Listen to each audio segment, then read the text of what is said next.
મંત્રી અશ્વિની વૈષ્ણવે નવી દિલ્હી રેલવે સ્ટેશન પર ઓટો અને ટેક્સી ડ્રાઈવરોની ફરિયાદો સાંભળી। કેન્દ્રીય રેલવે સંચાર, ઇલેક્ટ્રોનિક્સ અને માહિતી પ્રૌદ્યોગિકી મંત્રી અશ્વિની વૈષ્ણવે તાજેતરમાં નવી દિલ્હી રેલવે સ્ટેશન પર ઓટો અને ટેક્સી ડ્રાઈવરોની ફરિયાદો સાંભળી।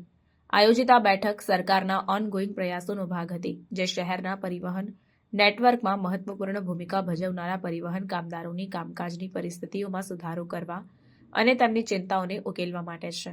મુલાકાત દરમિયાન વૈષ્ણવે ડ્રાઈવરો દ્વારા ઉઠાવવામાં આવેલી સમસ્યાઓ સાંભળી, જેમાં પાર્કિંગ સુવિધાઓ, ટ્રાફિક ભીડ અને રેલવે સ્ટેશન પર વધુ સારી સુવિધાઓની જરૂરિયાત અંગેની ચિંતાઓ શામેલ હતી। ડ્રાઈવરોએ વધતી જતી રાઇડ હેલિંગ સેવાઓ અને તેમના જીવન માર્ગ પરના પ્રભાવને કારણે તેઓને પડતી મુશ્કેલીઓ પણ હાઇલાઇટ કરી।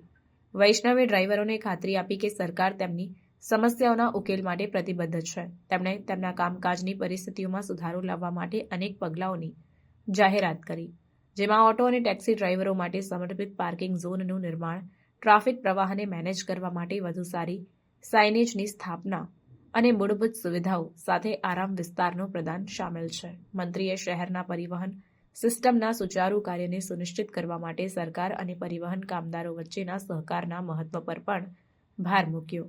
તેમણે ડ્રાઈવરોને પ્રોત્સાહન આપ્યું કે તેઓ પ્રતિસાદ અને સૂચનો પ્રદાન કરે, જેથી સરકાર અસરકારક ઉકેલો અમલમાં મૂકી શકે।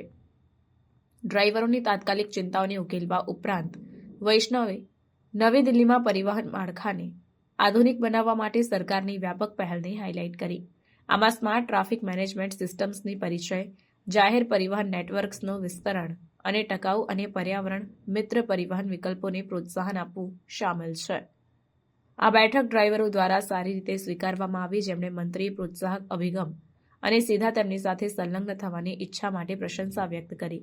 તેમણે આશા વ્યક્ત કરી કે ઘોષિત પગલાઓ ઝડપથી અમલમાં મૂકવામાં આવશે, જેથી તેમની મુશ્કેલીઓમાં રાહત મળે અને તેમની કામકાજની પરિસ્થિતિઓમાં સુધારો થાય।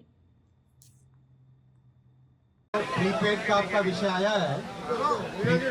आपने जो प्रीपेड का पुरानी जगह का बोला है, मैं डीआरएम साहब को बोल रहा हूँ, आज दिन भर में वो पूरा ढंग से आपके साथ मिलकर देखेंगे, साइट पे जाएंगे और